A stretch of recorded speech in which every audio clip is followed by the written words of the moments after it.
Halo semua, jumpa lagi dengan saya Depri Saipullah. Kita akan membahas timnas Indonesia yang akan menghadapi Cina pada laga kualifikasi Piala Dunia 2026. Laga melawan Cina krusial ya, sama krusialnya dengan laga lain, tapi kali ini benar-benar krusial untuk memastikan tempat menuju putaran 4. Laga melawan Cina juga mengingatkan kita dengan kekalahan 1-2 Indonesia yang merupakan kekalahan pertama Garuda di tangan Cina di grup C. Sebelumnya Indonesia imbang terus 3 kali melawan Arab, melawan Australia, dan melawan Bahrain. Tiba-tiba kalah dari Cina yang babak belur sebelumnya di pertandingan lain. Lawan Cina, lawan Jepang, babak belur kalah 7-0. Tapi pas menghadapi Indonesia, Cina malah menang 2-1 dan memberi mereka harapan untuk melaju lagi. Tapi untunglah kita bangkit di laga melawan Arab Saudi dan juga Bahrain, sehingga saat ini kita berada di posisi 4. Laga melawan Cina juga mengingatkan kita bagaimana blunder Sintayong dalam memilih pemain. Saat itu dia memilih komposisi pemain yang aneh. Di antaranya Asnawi sebagai starter, lalu Calvin Verdong sebagai bek tengah, lalu di tengah juga Ivar Yener dan Nathan Chuaon.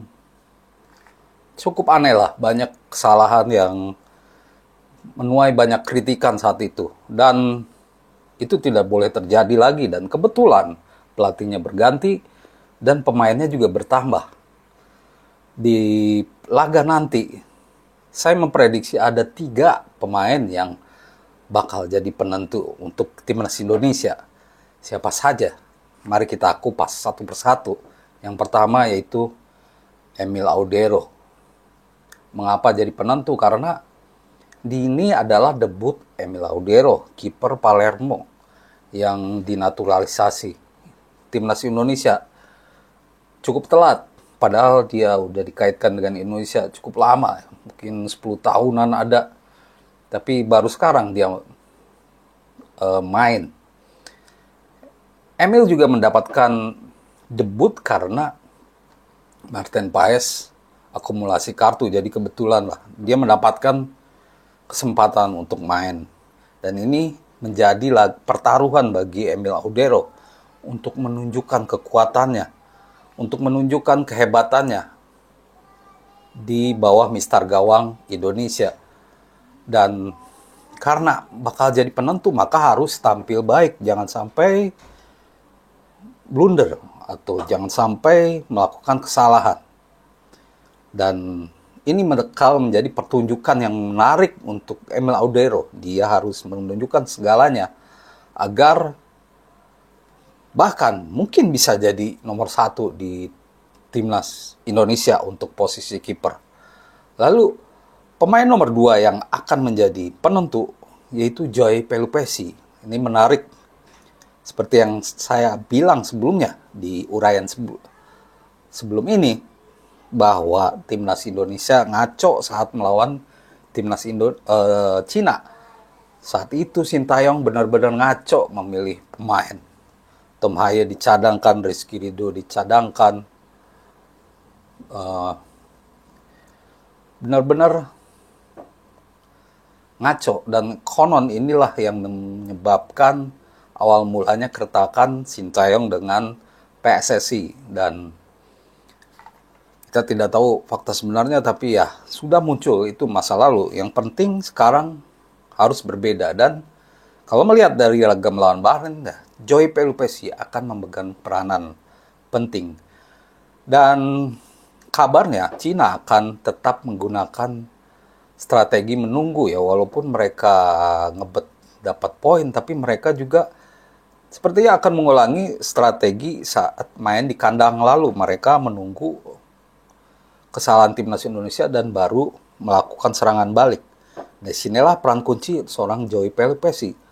Waktu kalah lawan Cina, kita tahu 2 gol Indonesia disebabkan oleh kelalaian back. Pertama Saint Patinama, yang kedua posisi back Max Hilgers, JIJ terlalu ke depan. Sekarang Joey Pelupesi adalah seorang gelandang bertahan yang diplot untuk menyaring serangan-serangan lawan. Disitulah makanya perannya sangat krusial dan bisa menentukan. Sepertinya dia akan lebih berposisi sebagai back ya saat JIJ atau Rizky Ridho atau Max Hilgers overlapping, dan ini penting untuk menyaring serangan balik cepat dari Cina, dan kita tahu bahwa Cina juga bakal memanfaatkan bola-bola mati. Mereka tendangan sudut, apakah tendangan bebas, dengan pemain baru, dengan kemampuan atau skill yang ditunjukkan oleh para pemain, kemampuan dan kelas yang dimiliki oleh para pemain timnas Indonesia, yakini duel nanti bakal berbeda. Asal kuncinya itu, Joey Pelupesi bisa menyaring serangan-serangan dari Zhang Yuning misalnya, atau pemain-pemain cepat Cina lainnya. Sebelum mereka sampai ke sepertiga pertahanan timnas Indonesia, mereka sudah dibungkam. Dan pemain penentu ketiga tentu saja oleh Romeni. Di laga melawan Cina kita membutuhkan lemparan dari Pratama Arhan untuk membuat keajaiban. Diharapkan di laga ini tidak harus begitu lagi. Walaupun kemungkinan itu bisa diulang lagi, tapi sebaiknya tidak seperti itu lagi. Kita harus bisa menciptakan sebuah permainan baik bola mati atau open play. Waktu kalah lawan Cina saat itu berawal dari tendangan lemparan ke dalam Arhan, dan bola muntah dimanfaatkan oleh Tom Haye. Nah, Tom Haye juga bakal jadi starter. Nah, kita inginkan gol dari open play, dan itu kita memiliki pemain-pemain yang mumpuni. Kevin Dix, Calvin Perdongs, Tom Haye, si pengumpan, dan ada juga mungkin Stefano Lillipali, Rafael Struijk yang akan mengalihkan perhatian bek lawan dengan pergerakan-pergerakan cepatnya.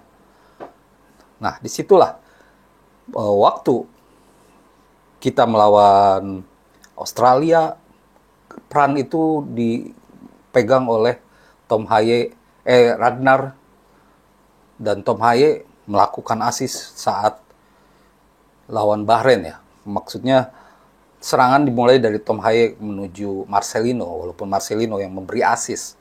Nah, kini kita punya seorang striker tajam oleh Romeni. Nah, inilah yang harus dimaksimalkan. Maka itu dia akan jadi penentu.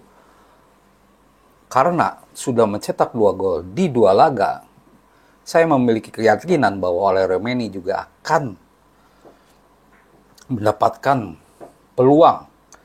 Dan asalkan dia mendapatkan bola yang bagus dari rekan-rekan di timnas lainnya, sehingga gol dari open play ataupun bola-bola mati bisa tercipta di laga nanti.